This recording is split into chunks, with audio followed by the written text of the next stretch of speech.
Prince Harry and Meghan Markle aren't just pulling back. They're watching their carefully built dream life fall apart, piece by piece, in real time.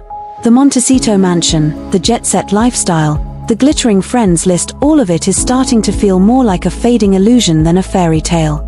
Behind closed doors, whispers are getting louder, hinting at what the headlines are only now daring to say. By Hollywood standards, the Sussexes are broke. Not broke in the sense of scraping together rent, but broke in the way that really matters here: reputation shattered, calls not returned, money draining faster than even Diana's inheritance could keep up with. Remember, Meghan once said she didn't just want to be a millionaire, she wanted billionaire status. That's the scale of her ambition. But there's a brutal truth: you can't spend like Oprah if you're not earning like Oprah. The Spotify deal collapsed. Netflix called Limonata a flop.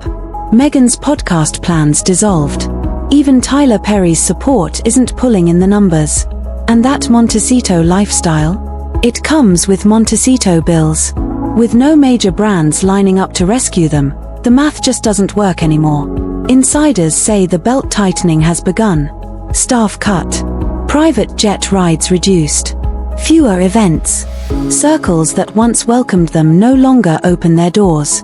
When Elton John and Tyler Perry stop casually offering planes, that's Hollywood's subtle way of saying, you're not relevant anymore. And in this town, irrelevance is fatal. Yes, Harry received millions from Diana's estate and the Queen Mother. But those millions shrink fast when you're maintaining a palace-sized home, flying private, buying couture, and funding a full-time PR machine. California's lifestyle inflation eats fortunes alive. One associate put it plainly: if they want longevity, they need to downsize fast. Because here's the harsh reality: no royal paycheck means no royal lifestyle. And brands? They've moved on. The narrative of mistreated royals searching for peace has been milked dry. Public sympathy is evaporating, and so are the dollars that came with it. This isn't a small setback, it's financial panic mode. Even King Charles seems to know it. Reports suggest he's considering bringing Harry back, not purely from fatherly affection, but because it might be the only path that makes sense. But Prince William? He's not budging. Palace insiders say he's drawn a hard line: no reconciliation, no forgiveness, no welcome home, especially if it means Meghan comes with the package. Accepting Harry would mean reopening the circus. And while the media spins its chessboard, strange pieces are moving. The Sun, usually pro-William and Kate, ran a surprising column urging the family to embrace Harry again, framing him as a lost younger brother who deserves another chance. Someone is pushing for Harry's redemption arc. The question is, who's behind it? The palace? Meghan's PR? Media allies? But the bigger problem is simple: the public isn't buying it. Oprah's interview still lingers in people's minds. The accusations, the attacks on William and Kate, the endless media blitz, none of it has been forgotten. Meanwhile, Meghan's name no longer carries the star power it once did. Her attempts to align with Hollywood's elite Oprah, Gwyneth Paltrow, Jennifer Aniston have fizzled.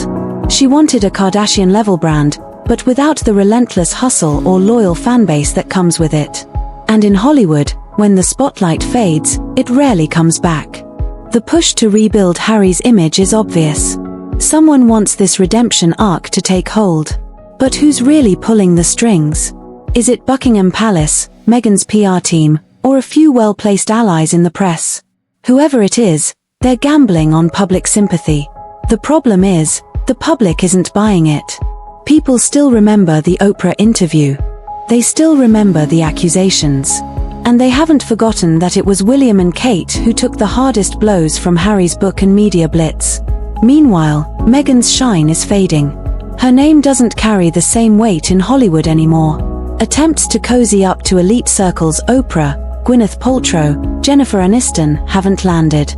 She dreamed of building a Kardashian-style empire, but without the grind and loyal following that make it work. And now, with Hollywood closing its doors, she's scrambling for a lane that fits. Harry isn't doing much better. He's showing up at UK-adjacent events, trying to remind people of his royal roots. But the moves feel forced, almost desperate. His inner circle is thinning out.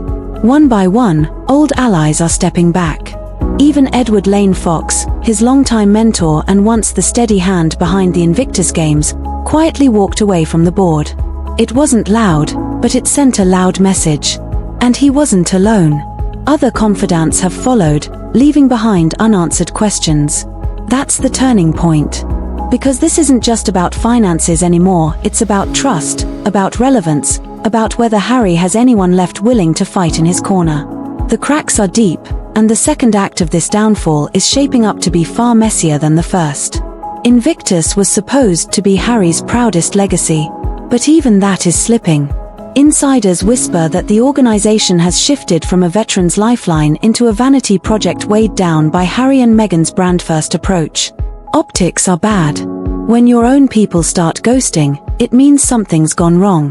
Worse, the murmurs point to Meghan's growing influence, her need to step into the spotlight at events meant to honor veterans. Donors have noticed. Some even say the Games might be better off under a different royal figurehead, someone less divisive, less performative, and more focused on the mission. A few years ago, that would have been unthinkable. Now it's openly discussed. At the heart of it is a simple truth: Harry and Meghan built their empire on media hype. They cashed in on sympathy after leaving royal life, but the interviews dried up, the memoir buzz faded, the podcast deals collapsed, and suddenly, the spotlight wasn't paying anymore. And without a steady work ethic to build something real, the empire crumbled. In Hollywood, whispers carry weight. Behind closed doors, over dinners and boardroom tables, the word has spread: they're high maintenance, demanding A-list treatment without delivering A-list value. They bring drama, not results. And in this industry, that's fatal. The proof is in their silence. Tyler Perry, distant. Oprah, quiet. The billionaire safety net that once surrounded them is gone. And just like that, the golden couple who thought they could rewrite the rules are finding themselves written out of the story. The days of open arms are long gone. Those private jet invites? Gone too. And when you've grown used to Gulfstreams, economy seating feels less like travel and more like humiliation. It isn't just about transportation, it's about symbolism. The message is clear: you're not one of us anymore. Meghan's big swing at launching a lifestyle brand hasn't helped. There was talk of billion-dollar empires, glossy comparisons to Gwyneth Paltrow's Goop, a flurry of headlines. But after the pitch came silence. No traction, no buzz, no viral spark. In 2025, a failed launch doesn't fade in weeks, it disappears in hours. The Meghan Markle magic that once grabbed attention no longer translates into action. Harry, meanwhile, is adrift. California never fully embraced him. Hollywood hasn't either. And back in Britain, the doors are barely cracked open. His attempts at rebranding, standing tall at solemn events, trying to project the image of a dutiful royal, are transparent. Worse, they're falling flat. King Charles may be trying, quietly, to cushion his son's fall, but even that feels less like fatherly devotion and more like damage control. Because the palace knows, Harry returning to the UK broke and disgraced would be a disaster for everyone. So, there's a covert operation underway: repair Harry's image just enough to attract new deals, to keep him afloat financially, without actually restoring him as a working royal. But here's the catch: the plan doesn't include William. And William, now the true center of royal gravity, has drawn a hard line. No forgiveness. No reintegration. No second chances. That tension is spilling into the press. Papers that once skewered Harry, the Sun, the Daily Telegraph, are now running op-eds urging reconciliation, even romanticizing the idea that Archie and Lilibet might one day reunite the cousins. Sweet on paper, but far from reality. Because the truth is harsh: those children don't even know each other. George, Charlotte, and Louis have never built sandcastles with their California cousins, never shared summer games at Balmoral. Not because of palace walls, but because Harry and Meghan chose distance over reconciliation. And those choices carry a cost. The children will inherit that distance, growing up strangers to their own family while the world watches their parents spin a different story. The Sussexes' future is beginning to look less like a bold new chapter and more like a slow-motion retreat. The dream of conquering American media is slipping through their fingers. Hollywood isn't offering them a safety net. Neither is the monarchy. That Montecito estate, once their proud symbol of independence, now looms like a burden they can barely justify.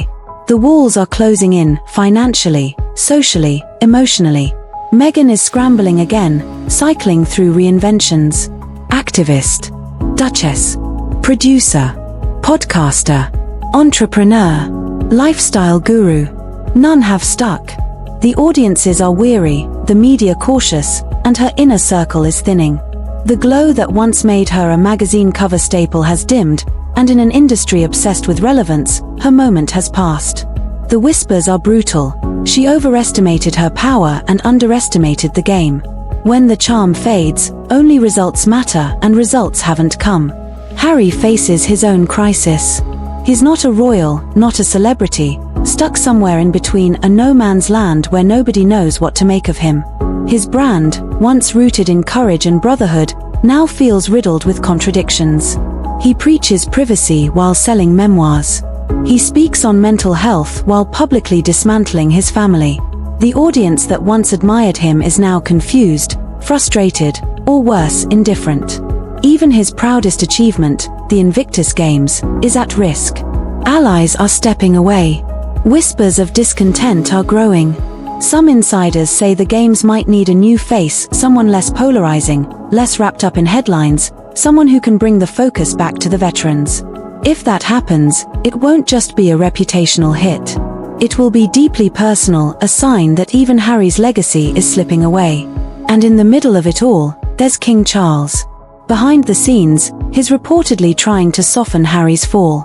Not out of brilliance, not out of strategy, but perhaps out of something far simpler, a father watching his son stumble, and trying, quietly, to make sure the landing isn't fatal. Charles's concern is deeply personal. He doesn't want to watch his son crawl back to Britain as a public failure, hat in hand. But even he knows there are limits. You can only polish a downward spiral so much before people see it for what it is.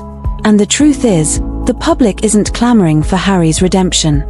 The monarchy isn't built on second chances, it's built on continuity, on stability. That's the tightrope Charles is walking. Bring Harry back, and he risks alienating William, the anchor of the monarchy's future. Leave Harry out in the cold, and he watches his son's reputation collapse even further, dragging the family name with it. Either way, the king loses, and he knows it. The tabloids are trying to play their part, pushing a redemption arc that feels suspiciously manufactured. The same outlets that once tore Harry apart now present him as a misunderstood outsider, a wounded figure who deserves forgiveness. The narrative is being reshaped, smoothed over, dressed up for public consumption. But audiences aren't naive. They remember the interviews, the accusations, the memoir, the bridges Harry and Meghan set on fire. Those choices can't be erased just because the tide has turned. You can't sell your story to the world and then pretend it never happened. That's what makes full reintegration nearly impossible. The wounds aren't just public, they're private, and in the royal world, forgiveness is slow and rare. Meanwhile, Archie and Lilibet are being written into fantasies they never asked for, op-eds about future cousin reunions, balcony appearances, and a new generation healing the old divides. But that's wishful thinking. These children are being raised as Americans, far from royal traditions, far from the rhythms of Sandringham Christmases or Balmoral summers. Their royal heritage is little more than a headline. They're not heirs to the institution, they're symbols of its rejection. And while public curiosity may one day turn toward them, it won't be wrapped in affection. It'll come laced with scrutiny, with expectations they never chose, and with the weight of decisions made long before they could even understand them. This is the aftermath of Harry and Meghan's gamble. What was meant to be freedom, reinvention, and global success has curdled into isolation, shrinking options, and a future held together more by hope than strategy. The brand has cracked. The trust is gone. And what remains looks less like a bold new chapter, and more like the final pages of a story that's run out of moves.